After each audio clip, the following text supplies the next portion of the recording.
Ladies and gentlemen, welcome to On the Mic with Mike King here.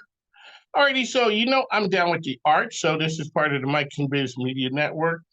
The arts and entrepreneurs who are out there doing really big things. There is a play in town here. It is upcoming, a stage play. Madam, tell us who you are and what you do. Thank you for having me. My name is Nicole Milner Carter. I am the author, producer, director of the book and the stage play to Death Do Us Part. Okay, were you always that writer person? Have you always been a writer, a creative? I'm going to say no to writing, but in terms of the book, I remember my dad telling me, like in high school with papers, like research papers back in the day, he used to say, you are a pretty good writer. So I had this story in my head. I say the book is inspired by some actual events, not necessarily my own. Mm-hmm. And I just started writing. I wrote the prologue, liked what I wrote, had somebody to look at it that I trusted, and I kept writing. How long did it take you? It took me about a year and a half. When did you know that it was done? I always ask people, when you know it's done? Based on the storyline, I knew when it was done. Okay. When it was done, did you go back tweaking, messing with it? How long? How long did it take me to go? How many times? Yeah. I'm gonna say several times to go back. Because I consider myself a perfectionist too. So I did kind of go back and made sure it made sense and looked at grammar and things like that because it's not necessarily proper English in the book because I wrote it based on how we talk. Okay. So let me ask you. So when a person writes a book, how many times do you read it like front to back, beginning to end? Or when you go, do you deal with a part here and I made some changes here? Or when you go through it, do you read through the whole thing and then it turns into, okay, let me go ahead and make this change? I can only speak for myself, so I don't know what proper protocol is for when you are writing a book or editing a book. For me, I looked at each chapter. So if I wrote two chapters and I think it's okay, I then would go back, look at it again several times, and then I may make edits. So I didn't necessarily read the book from beginning to end. I kind of did it piece by piece. And then at the end, I kind of went through and, scanned through it again. But for the most part, I kind of focused on the chapter. So by the time I got to the end, it was done. Okay, so when you're out there, how can people get information about Till Death Do Us Part? So in terms of the book, Mm-hmm. it is on Kindle and Amazon under N. Milner Books. If you do a search on Till Death Do Us Part, it's like a million of them out there, so you have to put in Milner. Okay. So it's on, like I said, Amazon and Kindle. Mm-hmm. Now, in terms of the stage play, Let's talk about that. okay, the stage play is an adaptation of the book, so I'm really excited about the play. We are coming back to Richmond, RVA, whatever you want to call Whatever you want to it. call it. June 20th, we're going to be at the Henrico Theater. Tickets are on Eventbrite, again under N. Milner Books. When I say this is our third performance coming back to Richmond, I recast it. The original play was in Philadelphia in 2016. So fast forward to last year, a friend of mine who read the book and who went to the Philadelphia play was like, okay, Nicole, when are you going to bring it home? Home for me is Richmond. I'm a native Richmond. Southside. Okay, not just Richmond. Not just Richmond, Southside Richmond. Okay, just be clear. Yeah, and we showing some love.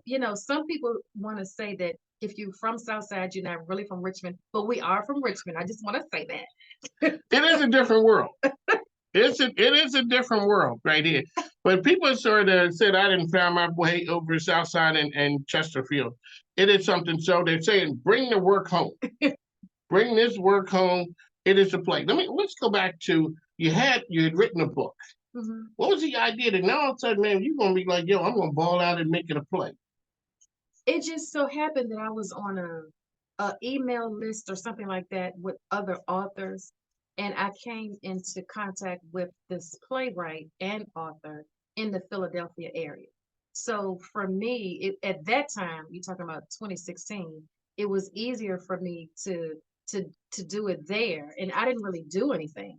Um, the director, everybody was in Philadelphia. They did the Okay, so casting. you take your book, the process is, and you're the author, and there's a playwright. So a person takes the book Mhm. and makes it a play. Correct. Hmm. And literally an adaptation. So, you're condensing this whole storyline into a big enough piece that you can do a play with. You really need a movie, but that's a whole nother That's a whole conversation. nother, yeah, that's a whole nother conversation. Okay, so when it was all said and done, you had the event in Philly. What's it like when you're sitting there watching these characters that you had written out, and all of a sudden they're real people playing? The word I use is humbling. Um, just to be able to be a part of that experience. And Philadelphia was great because, like I said, they did everything, but being able to bring it home to Richmond is a whole different feeling. And because I'm now directing and producing Oh, the play. So last year I recasted the play and we got together last April and we've been together ever since. And so humbling, exciting, proud, sentimental, all of those feelings is how I would describe, where I am right now. okay, so we're talking June the 20th at the Henrico Theater Mhm. up on 9 Mile Road. Okay, get your tickets, folks. One thing that people do, don't wait on getting tickets. People always wait until the last second. We're supporting local talent right here. So when you did it this time, what was different now? Because now all of a sudden you're the one making the moves. What's different now is because I wrote the book, I have a vested interest in this play.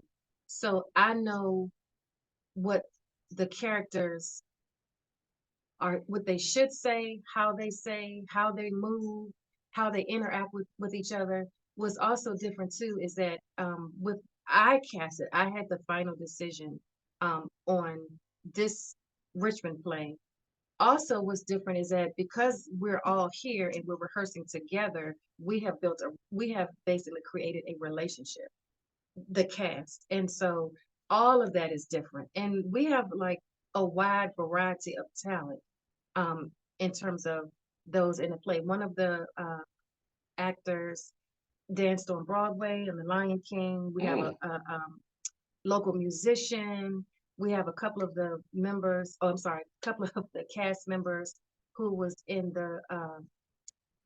I can't think of the name of the movie um, that was based on the life of Kevin Durant, but they were in that play that was filmed in Richmond. So just a lot of talent, and they are the bomb. Okay, so I'm excited just because of them. Because without them, of course, and the attendees, but without the cast, I couldn't do it. So we did August of last year. We did an encore in October because of the reviews and the demand. We did a performance in New York in January. Um, and now we're doing this third one in Richmond. So There's a lot of creative talent in Richmond. I think people just kind of sleep on what's happening here on the creator side. Talk about how you see Richmond now as opposed to before. Now that you're out there, the person who is making the moves, putting the play together, doing all that. Talk about how you see Richmond now as opposed to before. I still think that it's a little different in terms of when you think of New York Hmm. and how the culture there in Hmm. terms of New York and in Philadelphia and maybe even in the DC area. Um, I guess it's getting better, but I still kind of feel like if you're not well known, It, like it, a Tyler Perry, then you may not necessarily, you may have to go little further, work a little harder to get the word out. Richmond is a little Philadelphia. It really is. It's a town and neighborhoods. Like people from a certain maybe Mount area, Germantown, they not going to North Philly. You were from North Philly, you're not going out west. That's right. You know that Dawn Staley is the basketball coach? She's won the national championship. Whenever you see her, she's like, yeah, I'm from North Philly. Oh, Straight, yes, yeah, yes, right. yes, Dawn, yes. She's always saying, I'm not just from Philly. She telling you where she's from. So Richmond sort of is that same way. And so it is congratulations on making this happen. What's next for you and your business? The next for us, I would say, would be me being more of a director and us taking it on the road in terms of well, let me start by this. What's next is selling out the Richmond play next week, June 20th. That's the first thing. And then after that is for us to get bookings. And when you say bookings, what exactly does that mean? Like somebody wants you to bring the whole play to them? Is Yes, that what that means? that's what that means. And they would actually produce it, and we would just literally show up and So, put on the performance. oh, so they handle all of the promotion, they handle Mhm. all that stuff. You Yes, guys just show up. just show up and put on and do the play. Really? Mhm. That's how that works. Yes. Okay. And when we went to the showcase in New York, we had 15 minutes. It was like a performing arts conference.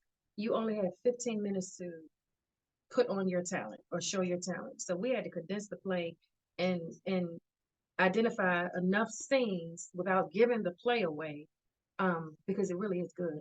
But anyhow, and we had like international interest. I had someone to come to me after the performance from Tanzania and was trying to figure out how we could bring the play to Tanzania. So that is the type of thing that we're trying to do So, because it's well, just that good. All we that, need is Denzel Washington, and we're on our way. oh, That's a whole nother topic too. that's another time. We're gonna work on that. So, all right. So June the 20th, Henrico Theater. People can get the information how to get the ticket, folks. Come on now. On Eventbrite. Eventbrite. NL and Milner Books. That's a Yes, yeah. yes. All righty. And this is an adaptation of your book. And you're back third performance. They say third one's a charm. That's what they say. That's what they say. Hey, it ain't me. That's what they say. I agree. Exactly. So you're out here. We're going to help you get the word out about it. So the 20th is what you're doing. Eventbrite is where you can get tickets. Hmm. There you go. Yeah. Anything else you want to give our listeners? No, just come on out. We do have Antoine Scott. If any of you know him, local The comedian? comedian, he's going to be our MC. So we're Oh, excited. Lord. Don't sit in the front row. Have your outfit ready because he will, yes. And I guess let me tell him a little bit about what the play is about. Yes, please. Okay, Come on now. that would help. Yes. The quick version is it's about a young woman. She meets a man. They start dating. They get married, and then she finds out that he's not the man that she thought he was. It's not any stereotypical. I mean, it is about a faith walk. It is also about a life storm, and how this particular couple managed this life storm. So we have, like I said, comedy, little music. So come on out. It's good. And again, I'm being objective. Have you ever thought that you could jump into one of the parts too? Are you got a little bit of actress in you? Of course. Oh, okay. But I'm gonna leave it up to them because they're great. So you're gonna just get a little part the next time. You're gonna write it. So your next one, you gonna write in a little part for you. I might. Okay, that's what. Hey. So like The Best Man, everybody on The Best Man, the movie The Best Man, were supposed to be in my book, but I think they've aged out now because my book was written in 2012. So I gotta find new So folks. you know what? Oh, you might If you ever have a play and you need a talk show host with a bunch of miles on them, just hit me up. Okay. It's like, yeah, you should have got me in the 80s. I was something. It's all I tell my grandkids, this is all that's left. I used to be a bad man back in the day, but now this is just, it is what it is. Congratulations on everything. How'd you get to me? I just want you to say it. A friend of mine. Okay, who's that friend?